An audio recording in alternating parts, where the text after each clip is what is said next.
নমস্কাৰ জেডি নিউজত সম্প্ৰচাৰিত হৈ থকা ভিডিঅ'সমূহ চাই থকাৰ বাবে আপোনাক অশেষ ধন্যবাদ। এই মুহূৰ্তত দিবলৈ লৈছোঁ দিনটোৰ প্ৰথমটো খুবেই গুৰুত্বপূৰ্ণ খবৰ, কিয়নো ৰাজ্যবাসীলৈ এটা জৰুৰী খবৰ। অৰুণোদয় আঁচনিৰ পৰা নাম কটা গ'ল শ শ মহিলাৰ। ৰাজ্যৰ জিলাই জিলাই কৰ্তন কৰা হৈছে মহিলাসকলৰ নাম, আৰু তাৰ পিছতেই ৰাজপথলৈ ওলাই আহি প্ৰতিবাদ সাব্যস্ত কৰিছে অৰুণোদয় আঁচনিৰ পৰা নাম কৰ্তন হোৱা মহিলাসকলে। ধন নিদিয়াৰ বাবে বাছনি কমিটিয়ে নাম কাটি দিয়াৰ অভিযোগ উত্থাপিত হৈছে। আপোনাৰ নাম আঁচনিত আছেনে নাই বা একাউণ্টত এই মাহৰ টকা সোমাইছেনে নাই এতিয়াই কৰক পৰীক্ষা। অৰুণোদয়ৰ পৰা নাম কটা গ'ল শ শ মহিলাৰ। জিলাই জিলাই মহিলাসকলে প্ৰতিবাদী কাৰ্যসূচী ৰূপায়ণ কৰা দেখিবলৈ পোৱা গৈছে।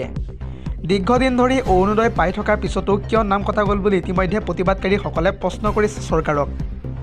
নাম কটা যোৱাৰ পিছতেই শ শ মহিলা এতিয়া ওলাই আহিছে ৰাজপথলৈ। ধন নিদিয়াৰ বাবে বাছনি কমিটিয়ে নাম কাটি দিয়াৰ অভিযোগ এতিয়া উত্থাপিত হৈছে, যাৰ বাবে চিন্তাত পৰিছে ৰাজ্যৰ বহুতো হিতাধিকাৰী। যদিহে আপুনি এতিয়াও অৰুণোদয় আঁচনি পাই আছে তেন্তে এতিয়াই চেক কৰক আপোনাৰ একাউণ্টত টকা সোমাইছেনে নাই চলিত মাহৰ। পৰৱৰ্তী খবৰ, এইবাৰ বিজেপি নেতাই গুলীয়াই হত্যা কৰিলে নিজৰ ৩ সন্তানক। লগতে সংকটজনক অৱস্থাত হস্পিটেলত ভৰ্তি কৰোৱা হৈছে নিজৰ পত্নীক। পত্নীৰ চৰিত্ৰৰ ওপৰত সন্দেহ কৰি বিজেপি নেতাই কৰিলে এক ভয়ংকৰ কাণ্ড, আৰু বিজেপি নেতাৰ বন্দুকৰ গুলীত প্ৰাণ হেৰুৱালে নিজৰে ৩টা সন্তানে। পুনৰ জনাইছোঁ, পত্নীৰ চৰিত্ৰক লৈ সন্দেহ কৰি বিজেপি নেতাৰ এক ভয়ংকৰ কাণ্ড ইতিমধ্যে পোহৰলৈ আহিছে। বিজেপি নেতাই একেলগে গুলীয়াই থকা-সৰকা কৰিলে নিজৰ পত্নী সন্তানক। ৩ সন্তানৰ লগতে পত্নীক গুলীয়ালে বিজেপি নেতা যোগেশ ৰহিলাই। বিজেপি নেতাজনৰ গুলীত প্ৰাণ হেৰুৱালে নিজৰেই 3টা সন্তানে। গুলীবিদ্ধ পত্নী সম্প্ৰীতি জীৱন মৃত্যুৰে যুঁজি আছে এতিয়া হস্পিটেলৰ বিচনাত। শ্ৰদ্ধা নামৰ 11 বছৰীয়া এগৰাকী কন্যা, 6 বছৰীয়া পুত্ৰ তথা দেৱাংশু আৰু 4 বছৰীয়া শিৱাংশুৰ মৃত্যু হৈছে এই ভয়ংকৰ গুলীবিদ্ধ ঘটনাটোত। উত্তৰ প্ৰদেশৰ সহৰনপুৰ চাংগথেৰা গাঁৱত এই লোমহৰ্ষক হত্যাকাণ্ডটো সংঘটিত হৈছে। পত্নীক সন্দেহ কৰি প্ৰায়ে কাজিয়া কৰিছিল বিজেপি নেতা তথা যোগেশে। কোনো যুৱকৰ সৈতে পত্নীয়ে সম্পৰ্ক ৰখাৰ সন্দেহ কৰিছিল বিজেপি নেতাজনে। যোৱা শনিবাৰে পত্নীয়ে ৰোমান্টিক গান গাই থাকোঁতেই পুনৰ লিপ্ত হয় কাজিয়াত, আৰু সেই কাজিয়াৰ মাজতেই লাইচেন্স থকা পিষ্টলেৰে থকা-সৰকা কৰিলে নিজৰ পত্নী তথা নিজৰ 3 সন্তানক। পত্নী সন্তানক গুলীয়াই নিজেও চৰমপন্থা বাছি লোৱাৰ চেষ্টা চলাইছিল যোগেশে। ইতিমধ্যে আৰক্ষীয়ে গ্ৰেপ্তাৰ কৰিছে ভয়ংকৰ কাণ্ড সংঘটিত কৰা সেই বিজেপি নেতাজনক।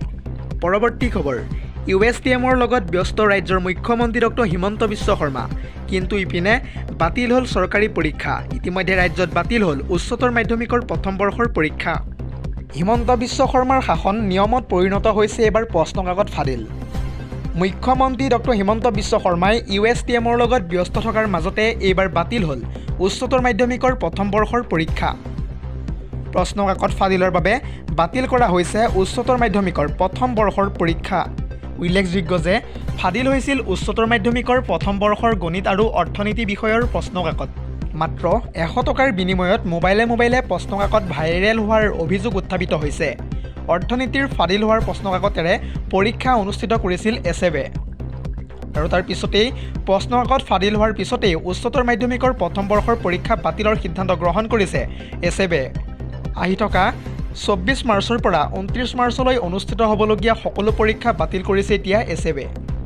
দৰ্শকসকল, আৰু বহুতো গুৰুত্বপূৰ্ণ খবৰ আছে। যদিহে আপুনি এতিয়ালৈকে এই ভিডিঅ'টোত লাইক কৰা নাই তেন্তে এতিয়াই লাইক কৰি দিয়ক, আৰু এনেধৰণৰ ভিডিঅ'সমূহ প্ৰত্যেক দিনে পাই থাকিবৰ কাৰণে আমাৰ এই চেনেলটো ছাবস্ক্ৰাইব কৰি কাষতে থকা বেল আইকনটো প্ৰেছ কৰি ৰাখিব। দিবলৈ লৈছোঁ আন এটা গুৰুত্বপূৰ্ণ খবৰ, কিয়নো কেন্দ্ৰীয় চৰকাৰৰ বৃহৎ ঘোষণা। দেশত শীঘ্ৰেই দাম কমিব পিঁয়াজৰ। পিঁয়াজৰ ৰপ্তানিৰ পূৰ্ব প্ৰত্যাহাৰ চৰকাৰৰ। 20% শুল্ক প্ৰত্যাহাৰ কৰিলে কেন্দ্ৰীয় চৰকাৰে। আহি থকা 1 এপ্ৰিলৰ পৰা কাৰ্যকৰী হ'ব এই সিদ্ধান্ত। গ্ৰাহক পৰিক্ৰমা বিভাগৰ সৈতে ইতিমধ্যে আলোচনাত মিলিত হৈছে কেন্দ্ৰীয় চৰকাৰ। আজিৰ আমাৰ পৰৱৰ্তী খবৰটো হৈছে আন এটা গুৰুত্বপূৰ্ণ খবৰ, কিয়নো এইবাৰ মুছলমান সমাজে বৰ্জন কৰিলে কিং মেকাৰ নীতিশ কুমাৰক।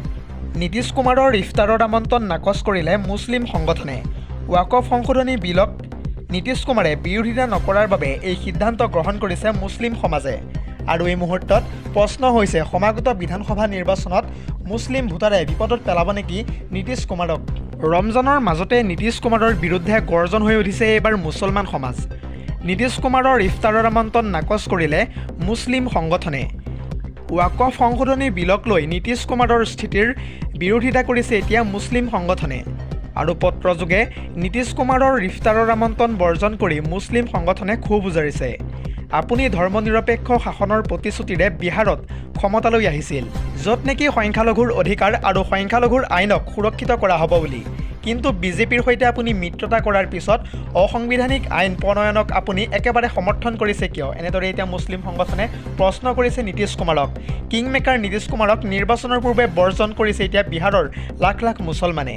বিশেষকৈ নীতিশ কুমাৰৰ আমন্ত্ৰণ নাকচ কৰিলে মুছলিম সংগঠনৰ ইমাৰত শৰীয়তে।